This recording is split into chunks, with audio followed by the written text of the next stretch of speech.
Hello दोस्तों। तो कैसे हैं आप सब।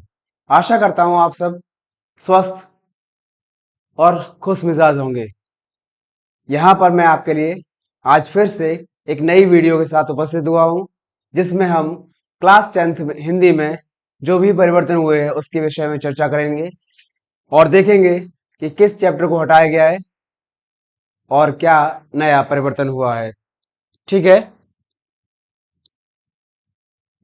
ये हमारे देखो यहाँ पे लिखा हुआ है क्लास 10th का बैच, जिसमें हिंदी सिलेबस के बारे में चर्चा करने वाले हैं। ये हमारे नवोदय विद्यालय परीक्षा का ब्रह्मास्त्र बैच है, जिसमें हम सब आप सभी लोग ज्वाइन कर सकते हैं हमारे मैत्री इंस्टीट्यूट ऐप को इंस्टॉल करके, जो कि आपको प्ले स्टोर से उपलब्ध करा दिया जाएगा। अधिक जानकारी के लिए आप हमारे नंबर पर मैसेज करके उसके विषय में सारी जानकारी प्राप्त कर सकते हैं। ये हमारा जो बैच है, इसको आप 3,999 से परचेज करके ज्वाइन कर सकते हैं। ये दूसरा जो बैच है जो क्लास 6 के लिए है, नवोदय विद्यालय और सैनिक, ये हमारा अर्जुन बैच है। इसे भी आप मैत्री इंस्टीट्यूट के ऐप से ज्वाइन कर सकते हैं। जैसा कि पहले मैंने आपको बताया, अधिक जानकारी के लिए आप हमारे इस नंबर पर मैसेज कर सकते हैं। ये ऐप मतलब ये वाली जो आप क्लास ज्वाइन करना चाहते हैं, इसके लिए आपको 6,999 रुपए जमा करने होंगे। अगला हमारा क्लास 12th का हिंदी बैच है, जिसका नाम है लक्ष्य बैच। यह 25 जून से प्रारंभ होने जा रहा है। मैं आप सभी से उम्मीद करता हूं कि आप अधिक से अधिक संख्या में जुड़कर हमारे इस प्रयास को सफल बनाएंगे। यह हमारा जो बैच है, इसको आप 599 रुपए में ज्वाइन कर सकते हैं, जो कि आपकी वैलिडिटी पूरी 1 साल के लिए रहेगी। इसमें आपको कई सारी चीजें उपलब्ध कराई जाएंगी, जैसा कि आपको स्क्रीन पर दिख रहा होगा। ये हमारा मैत्री इंस्टीट्यूट का टेलीग्राम ग्रुप है, जिस पे आप ज्वाइन करके सारी जानकारियां, नए वीडियोस, पीडीएफ, नोट्स उपलब्ध कर सकते हो। यहाँ पर आपको हर चीज उपलब्ध करा दी जाएगी। ये हमारे पेपर का पैटर्न है, इसमें मार्क्स का डिटेल दिया गया है। आपके पेपर की टाइमिंग 3 घंटे रहती है। आपके पेपर में कुल 23 क्वेश्चंस आते हैं। ये क्वेश्चंस आपके 75 नंबर के रहते हैं और इसमें आपको 25 नंबर का प्रैक्टिकल दिया जाता है। कुल मिलाकर आपको 100 नंबर के अंक में से प्राप्त अंक प्राप्त होंगे। इस सिलेबस में हम अपनी हिंदी विषय की दोनों किताबों के बारे में चर्चा करेंगे। उसमें कौन कौन से पाठ हैं, किस पाठ को किस कवि ने लिखा है, किस लेखक ने लिखा है, कौन सा पाठ हट गया है, इसके बारे में। अपनी हिंदी विषय में 10th क्लास में 2 बुक हैं। एक का नाम है क्षितिज और दूसरे का नाम है कृतिका। कृतिका भाग 2, क्षितिज भाग 2। यहां पर हम जानेंगे, देखिए आपके पास लिखा हुआ है क्षितिज भाग 2 का पहला पार्ट, जिसको हम कहते हैं काव्य खंड। काव्य खंड में पाठ 1 पर पद नामक पाठ है, जिसको लिखने वाले कवि का नाम सूरदास है। सूरदास जी ने ये जो भगवान कृष्ण से गोपियां जो बिछड़ गई थी, बिछड़ने के बाद गोपियों ने संदेश भेजा था कृष्ण से मिलने के लिए, किंतु कृष्ण स्वयं न आकर उन्होंने अपने मित्र उद्धव को भेज दिया और साथ ही साथ प्रेम संदेश की बजाय युग संदेश भेज दिया, जिससे दुखी होकर उन्होंने सूरदास के माध्यम से अपनी बात को व्यक्त किया है। ये जो पाठ है दूसरा, जिसमें नाम लिखा है राम लक्ष्मण परशुराम संवाद, जिसके कवि हैं तुलसीदास जी। जैसा कि आपने कभी रामायण वगैरह देखी हो तो उसमें बताया गया है कि जब भगवान राम पहली बार सीता जी से के स्वयंवर में पधारते हैं, यानी जाते हैं, और वहां पर जाकर धनुष तोड़कर, धनुष पर प्रत्याचा चढ़ाकर सीता जी से विवाह कर लेते हैं, तो भगवान शिव के टूटे हुए धनुष को देखकर परशुराम को जो क्रोध आता है, उस क्रोध के बाद जो संवाद होता है, जो वार्तालाप होती है, जो बातचीत होती है लक्ष्मण और परशुराम के बीच में, उस बात को तुलसीदास जी ने यहाँ पर हमें समझाया है। पार्ट 3 में देखिए आप, यहाँ लिखा हुआ है आत्मकथ्य, जिसको लिखने वाले कवि का नाम है जयशंकर प्रसाद। आत्मकथ्य का तात्पर्य होता है आत्मकथा, यानी अपने ऊपर लिखी हुई कथा। इसमें जयशंकर जी ने अपने जीवन में घटित घटनाओं का वर्णन किया है। साथ ही साथ जब उनके दोस्तों ने अपनी कहानी लिखने के लिए उनसे निवेदन किया, तो उन्होंने इस पाठ में बताया है कि मैं क्या लिखूं, मेरे जीवन में कुछ ऐसा था ही नहीं। पार्ट 4 जो आपके सामने दिख रहा है, जिसका नाम है उत्साह और अट नहीं रही, जिसको लिखने वाले कवि का नाम है सूर्यकांत त्रिपाठी निराला। आप जानते हो उत्साह का मतलब क्या होता है? उत्साह मतलब होता है उमंग, ताजगी, जोश, है ना। आगे आगे का जो पार्ट है, जिसका नाम है यह दंतुरित मुस्कान और फसल, यानी इस पार्ट में दो पार्ट का मिक्सर बनाया गया है। इसको लिखने वाले कवि हैं नागार्जुन। दंतुरित मुस्कान मतलब बच्चे के बचपन में, यानी छोटे बच्चे को जब हम अपने किस खिलाते हैं, उसके साथ खेलते हैं, उसका मनोरंजन करते हैं, उसके माध्यम से हम अपना मनोरंजन करते हैं, तो उसकी जो छोटे छोटे दांतों वाली मुस्कान होती है, उसे देखकर हमारा मन प्रफुल्लित हो जाता है, प्रसन्न हो जाता है। इसके बारे में इसमें बताया गया है। साथ ही साथ फसल के बारे में बताया गया है कि फसल जब खेतों में लहलहा रही होती है, तो उस समय किसान के मन में क्या क्या फीलिंग आती है, इस पार्ट में उस विषय पर चर्चा की गई है। लास्ट में देखो पार्ट 6 लिखा है, जिसका नाम है संगतकार, जो कि मंगलेश डबराल जी ने लिखा है। संगतकार का मतलब होता है, यदि जैसे मान के चलिए आप कहीं किसी मूवी में, किसी पिक्चर में कहीं डांस होता है, नृत्य होता है, कोई या संगीत गाया जाता है, तो साथ में जो पीछे बैकवर्ड में जो लोग नृत्य कर रहे होते हैं, जो लोग पीछे गा रहे होते हैं, पहले किसी गायक ने गा दिया, उसके बाद जो पीछे से जो आवाज आती है, उसे संगतकार कहते हैं। संगतकार का मतलब जो किसी कार्य में हमारा साथ दे, संग दे, उसे संगतकार कहा जाता है। अगला देखिए, किताब में भाग 2 में दूसरा खंड दिया गया है, जिसका नाम है गद्य खंड। बच्चों, गद्य खंड मतलब होता है कहानी का खंड, कहानी का भाग। पद्य खंड मतलब कविता का भाग। तो आप देख सकते हैं यहाँ पे पार्ट 1 लिखा है, जिसका नाम है नेताजी का चश्मा, जिसको लिखने वाले लेखक का नाम है स्वयं प्रकाश। आप ध्यान रखिएगा, जो कविताएं होती हैं, जो काव्य खंड होता है, उसे लिखने वाले को कवि कहते हैं, और जो कहानियां होती हैं, स्टोरीज होती हैं, उनको लिखने वाले को हम लेखक कहते हैं। तो यहाँ पर जो नेताजी का चश्मा नामक पाठ है, इसे लिखा है स्वयं प्रकाश जी ने। इसके बारे में आपको थोड़ा सा बता देता हूं। किसी गांव में एक सुभाष चंद्र बोस यानी नेताजी की एक छोटी सी तस्वीर बनाई गई थी। उस तस्वीर पर बनाने वाले ने बनाते समय चश्मा लगाना भूल गया था। तो वही एक चश्मे वाला एक दुकान लगाता था, और उस दुकान लगाने के साथ साथ वही दुकानदार उस मूर्ति पर अपना चश्मा लगा दिया करता था। लोगों को वो चश्मे, वो फ्रेम बहुत पसंद आते थे। इसके चक्कर में उसकी बिक्री अच्छी चलने लगी थी, मतलब उसकी दुकान बहुत अच्छी चलने लगी, और उससे वो फेमस होने लगा। जब कुछ समय बाद किसी कारणवश, किसी बीमारी के कारण से उसकी मृत्यु हो जाती है, उसके बाद जो इस पाठ का जो मेन पात्र है, मुख्य मुख्य पात्र है, वो कभी उस उधर से गुजरता है, तो उसको उसके ऊपर एक लकड़ी से, तिनकों से बना हुआ चश्मा देखते हैं, तो वो बड़ा प्रसन्न हो जाता है। तो इस बारे में अपन बहुत कुछ देखेंगे, समझेंगे। अगला जो पाठ है, जिसका नाम है बाल गोविंद भगत। एक ऐसा भगत, एक ऐसा व्यक्ति जो सर्दी हो, बरसात हो, गर्मी हो, किसी भी क्षेत्र में कभी भी अपने भजन या गीत गाने से कभी रुकता नहीं था। इसमें इसको लिखने वाले जो लेखक हैं, उसका नाम है राम वृक्ष बैनीपुरी, जो कि यहाँ थोड़ा सा मिस्टेक हो गई हमसे। ये है राम वृक्ष बैनीपुरी, ठीक है। इस इस पाठ के लेखक का नाम राम वृक्ष बैनीपुरी है। ये पाठ जो लिखा है, जिसका नाम है लखनवी अंदाज, और इसको लिखने वाले लेखक का नाम है यशपाल। ये पाठ शहंशाहों के जैसे वेश में रहने वाले लोगों के ऊपर है। एक ऐसा व्यक्ति जो सफेद वस्त्र धारण करके ट्रेन के फर्स्ट क्लास के डब्बे में बैठा होता है, उसी समय लेखक यानी कि जिस यशपाल जी उसी डब्बे में यानी उसी डब्बे में जब प्रवेश करते हैं तो उसको थोड़ा घमंड आ जाता है।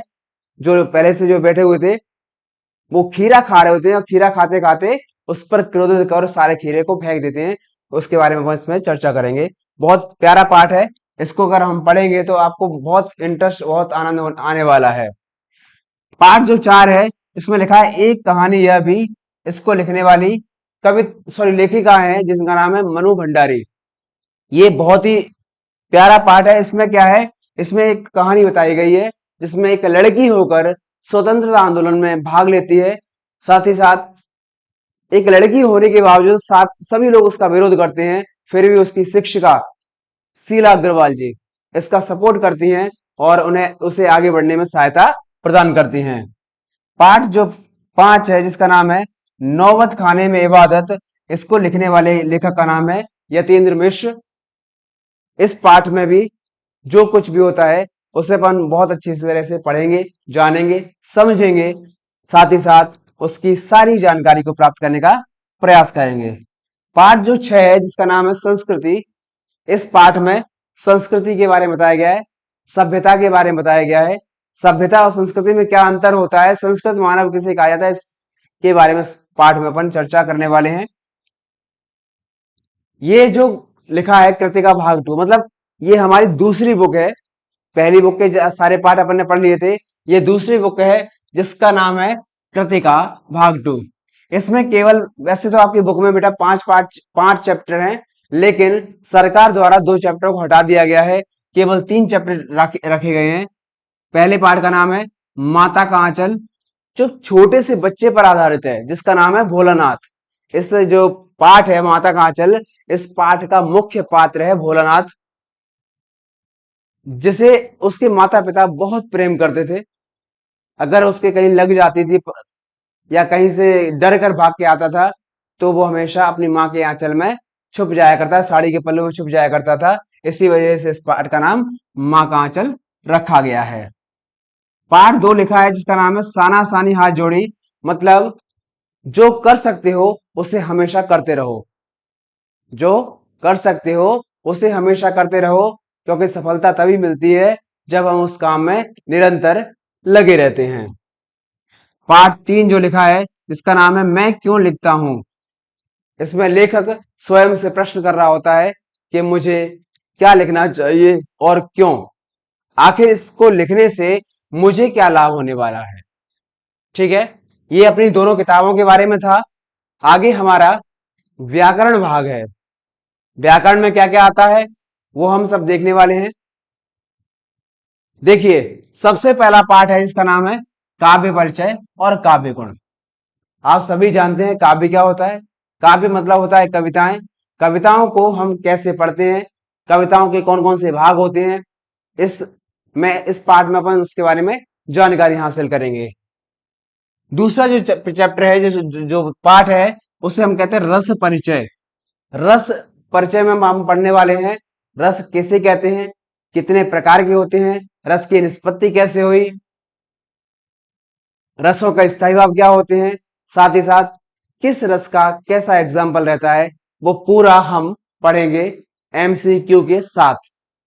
मैं आपसे यही चाहूंगा कि आप सभी लोग 25 जून से होने वाली कक्षा को ज्वाइन करके आप अपने आप को निपुण, होशियार बनाने की कोशिश करें। ये जो चैप्टर है जिसका नाम है अलंकार, जैसा कि आप सभी को पता है अलंकार का मतलब होता है आभूषण। अलंकार का मतलब आभूषण होता है। अलंकार यानी कि किसी चीज को सुंदर बनाने का कार्य करने वाले तथ्यों को, शब्दों को अलंकार कहते हैं। हालांकि इसकी परिभाषा अलग तरीके से होती है, लेकिन मैं आपको शॉर्टकट तरीके से बता रहा हूं। अगला जो चैप्टर है जिसका नाम है अनेकार्थी शब्द, यानी आप सभी जानते हैं एक शब्द के अनेक अर्थ होते हैं। उन अनेक अर्थों को प्रकट करने वाले शब्दों को अनेकार्थी शब्द कहा जाता है। ठीक है, आगे देखते हैं हम। आगे जो पाठ है अपने ग्रामर में, उसका नाम है गद्य साहित्य। आप सभी को बताते हुए मुझे बड़ा हर्ष हो रहा है, खुशी हो रही है कि गद्य साहित्य एक ऐसा पाठ है जिसके माध्यम से हम जान पाते हैं कि निबंध क्या होता है, कहानी क्या होती है, नाटक कैसे होते हैं, एकांकी क्या होती है, नाटक एकांकी में क्या अंतर रहता है, आत्मकथा किसे कहते हैं। मतलब सारी विषयों के बारे में जो जानकारी प्राप्त करते हैं वो हम गद्य साहित्य के माध्यम से प्राप्त करते हैं। दूसरी, गद्य कैसे प्रारंभ हुआ, कब से प्रारंभ हुआ, प्रारंभ करने वाले कवि कौन कौन से थे, लेखक कौन कौन से थे, ये सारी जानकारी हम इस पाठ में आगे चर्चा करेंगे। अगला जो पाठ है जिसका नाम है पद्य साहित्य। पद्य साहित्य में बच्चों हमेशा छायावाद, प्रगतिवाद, प्रयोगवाद, सप्त तार सप्तक यानी आदि विषयों के बारे में हम पढ़ने वाले हैं। ये पाठ भी बहुत ही इंटरेस्टिंग है, फायदेमंद है, समझदारी भरा है। यदि हम ग्रामर को अच्छा कर लेते हैं तो हमें परीक्षा में अच्छे अंक लाने से कोई नहीं रोक सकता।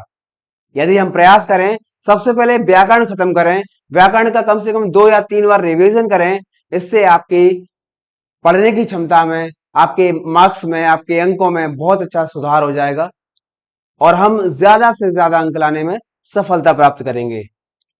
आगे लिखा हुआ है विज्ञापन लेखन। विज्ञापन अर्थात प्रचार।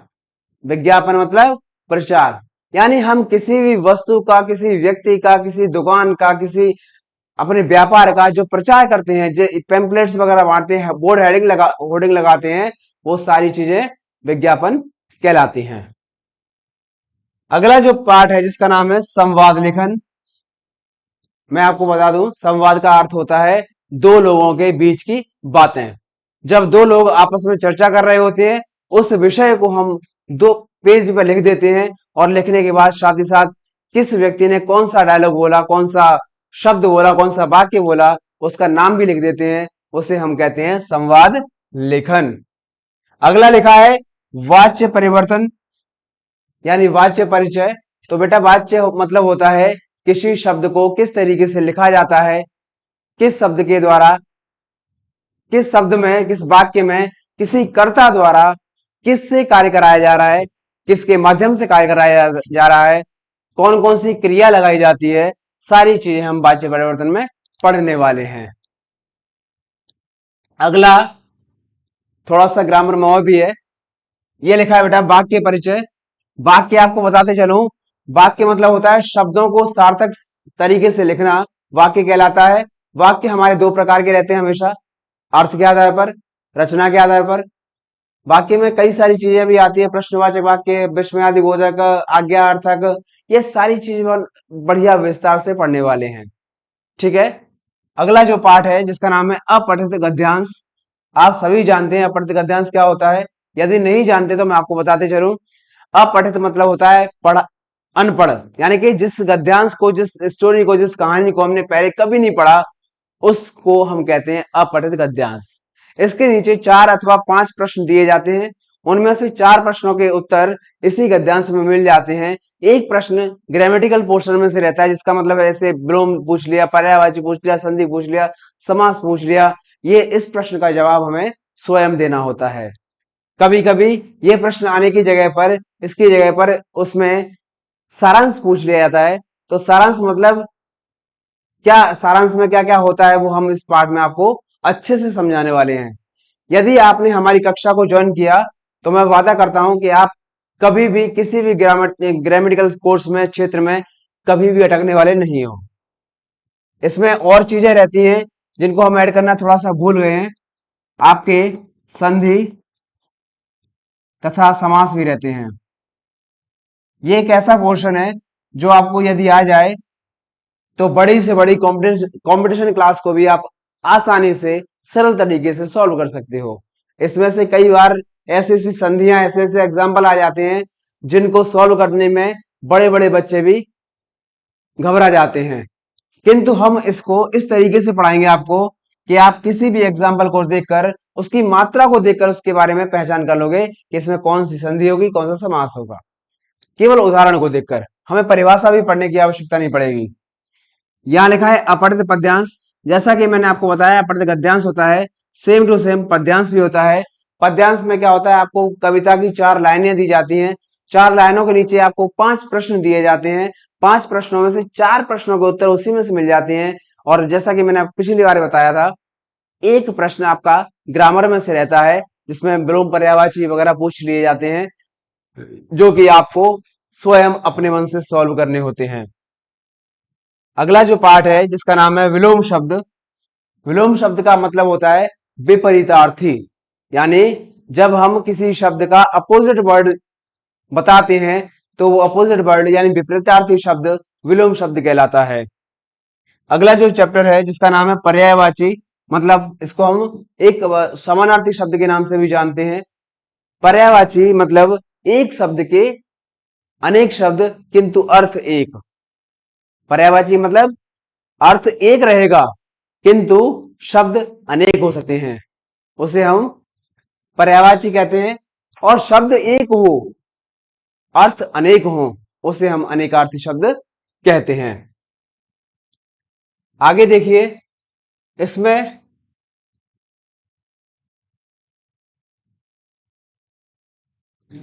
छंद लिखा हुआ है, दोबारा रिपीट है, छंद लिखा हुआ है। ये छंद आपके होते क्या है मैं बता दूं आपको।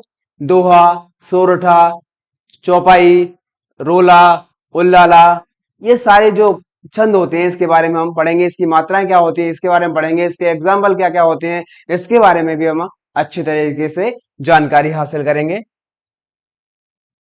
अगले जो है इसका नाम है मुहावरे। मुहावरों का तात्पर्य होता है कम शब्दों में बहुत कुछ कह देना। यानी कि जैसे मान करो किसी ने कहा आपसे अंगूठा दिखाना, अर्थात धोखा देना। कभी कभी अंगूठा दिखाने का मतलब होता है साहस बढ़ाना, उत्साह बढ़ाना। किसी ने आपसे कह दिया आंख दिखाना, अर्थात क्रोधित होना। तो यानी ऐसे शब्द जो कम छोटे होते हैं, छोटे होने के बाद भी हमें पूरा अर्थ बता देते हैं, उन्हें हम मुहावरे कहते हैं। आगे जो लिखा है इसका नाम है पत्र लेखन। पत्र आप जानते ही हो, लेटर और एप्लीकेशन दो शब्द होते हैं। यानी लेटर का मतलब एप्लीकेशन का मतलब होता है औपचारिक पत्र जो हमेशा अधिकारियों को लिखे जाते हैं, और अनौपचारिक पत्र मतलब जो हम अपने किसी मित्र, बंधु या रिश्तेदार या फैमिली मेंबर को लिखते हैं। अगला जो चैप्टर है जिसका नाम है निबंध लेखन, जिसमें आपको लिखना होता है रूपरेखा सहित। निबंध आप सभी जानते हो, आपको एक टॉपिक मिलता है, उस टॉपिक पर आपको एक निबंध लिखना होता है। लेकिन ये कह रहा है कि रूपरेखा सहित लिखना होता है। रूपरेखा को हम इंग्लिश में आउटलाइंस बोल सकते हैं। जैसे प्रस्तावना होता है, उपसंहार होता है, यानी कि किसी टॉपिक पर वो लिखना हो। जैसे अपन को पर्यावरण प्रदूषण पर लिखना है तो उसमें दे दिया जाएगा पहला पॉइंट प्रस्तावना, दूसरा प्रदूषण क्या है, तीसरा प्रदूषण से होने वाले नुकसान, चौथा प्रदूषण को रोकने के उपाय, पांचवा उपसंहार। यानी इस तरीके से अपन रूपरेखा बनाएंगे। रूपरेखा बनाने के पश्चात हम उसके बारे में वर्णन करेंगे। तो इस विधि को हम निबंध लेखन कहते हैं।